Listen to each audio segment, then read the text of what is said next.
Assalamualaikum warahmatullahi wabarakatuh. Perkenalkan, nama saya Labib Baredila Putra Kumaini dengan 3 digit NIM terakhir 138.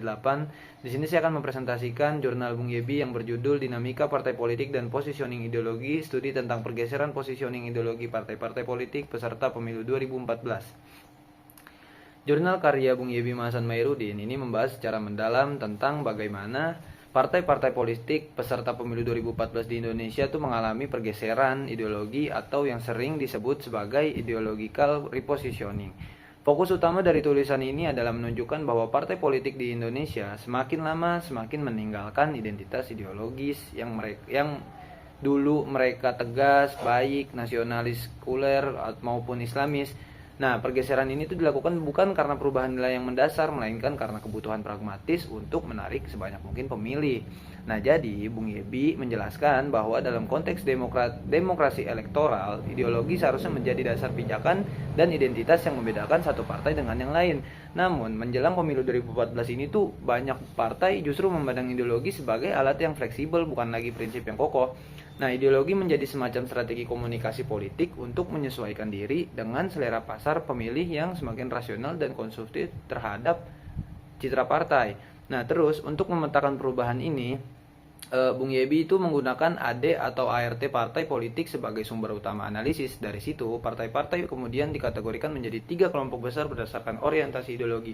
Ada partai kiri yang cenderung nasionalis sekuler, ada partai kanan yang berlandaskan nilai-nilai Islam, dan ada partai tengah yang mencoba memadukan keduanya, serta yang lebih bersifat catch-all party atau partai penampung semua kalangan gitu.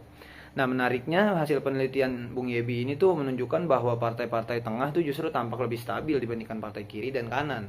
Partai tengah tuh nggak banyak melakukan perubahan ideologis karena sejak awal mereka memang tidak terlalu menonjolkan ideologi tertentu.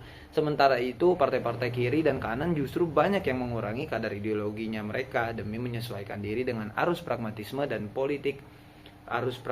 politik dan kompetisi elektoral. Nah, dalam analisisnya Bung Yebi juga Bung Yebi tuh membagi pola pergeseran ideologi partai menjadi 3 tipe utama. Yang pertama tuh ada tipe konservatif, yaitu partai yang tetap kukuh mempertahankan ideologi awalnya tanpa banyak berubah. Tapi di pemilu 2014 hampir nggak ada contoh partai yang benar-benar bisa dikategorikan konservatif murni. Kedua, ada tipe konservatif progresif, yaitu partai yang bergeser sedikit dari ideologi awal tetapi masih mempertahankan identitas dasarnya. Dalam kategori ini seperti PDIP Perjuangan dan PKS dianggap masih relatif konsisten dengan garis ideologinya meskipun mulai menyesuaikan diri dengan kebutuhan pasar politiknya. Nah, yang ketiga ada tipe ekstremis, yakni partai yang mengalami pergeseran ideologi secara signifikan hingga batas identitas awalnya menjadi kabur. Contoh partai yang masuk kategori ini tuh ada PAN, PBB, P3, Gerindra, dan yang lain lah. Pergeseran ini juga menunjukkan bahwa mereka tuh lebih mengedepankan strategi elektoral ketimbang komitmen ideologis mereka. Nah, pada akhirnya Bung Yebi menyimpulkan bahwa dinamika politik tuh menjelang pemilu 2014 memperlihatkan wajah baru politik Indonesia yang semakin pragmatis. Partai-partai politik nggak lagi berkompetisi berdasarkan ideologi, tetapi berdasarkan citra, tokoh, dan strategi komunikasi yang paling menarik di mata pemilih. Hal ini memang membuat partai menjadi lebih adaptif terhadap perubahan zaman dan tuntutan publik. Namun di sisi lain konsekuensi negatifnya cukup serius. Partai-partai kehilangan jati diri dan keunikan ideologisnya, kehilangan identitasnya.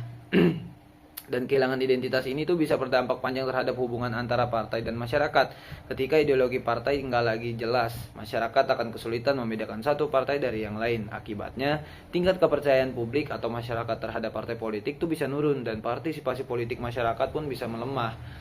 Pemilih juga bisa merasa bahwa semua partai itu sama aja, cuma sekedar wadah kekuasaan tanpa nilai atau prinsip yang benar-benar bisa diperjuangkan. Dengan kata lain tuh, jurnal ini juga memberikan gambaran bahwa demokrasi di elektoral di Indonesia itu cenderung mengarah pada politik yang serba pragmatis dan transaksional. Ideologi yang dulu menjadi roh partai juga sekarang tuh bergeser menjadi sekedar alat kampanye. Meski hal ini mungkin membuat partai lebih mudah menyesuaikan diri dengan selera pemilih, tetapi dalam jangka panjang demokrasi bisa kehilangan kedalaman makna ideologisnya.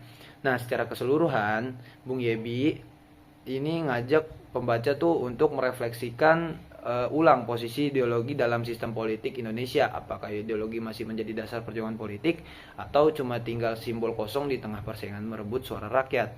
Cukup sekian. Wassalamualaikum warahmatullahi wabarakatuh.